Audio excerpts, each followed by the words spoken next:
You got to be willing to ask yourself, is something running on the loose on earth that has been bound in heaven?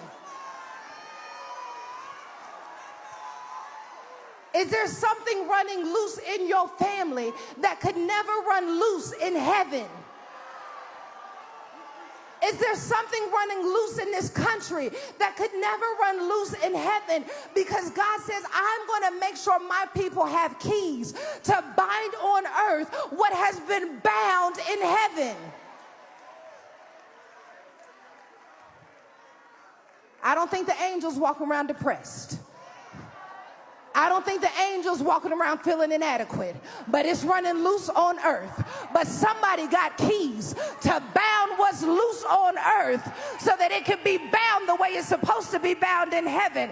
That's why we bring every thought into captivity, because if this thought can't exist in the heavenly realms, it can't exist in my head. I'm trying to become more like God. I'm preparing for the moment He takes me up. I'm practicing on earth. So I bind every thought from the enemy. I bind every plan of the enemy that's running rampant in my life, and I don't bind it in my own power. I take out my keys, the keys that I have, because I have a revelation of who Jesus is, and that revelation tells me that depression is not my portion. Wherever there's something running loose in your house that God has not ordained, I bind it in the name that is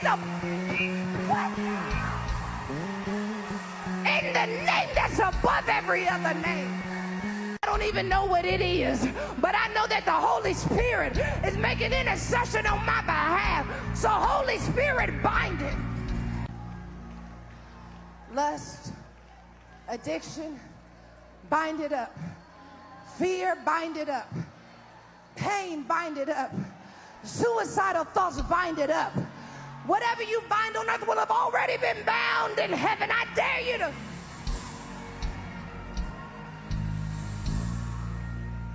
I bind it. God gave me keys to bind it. I don't have to just live with it. I don't have to just accept it. God gave me keys to bind it.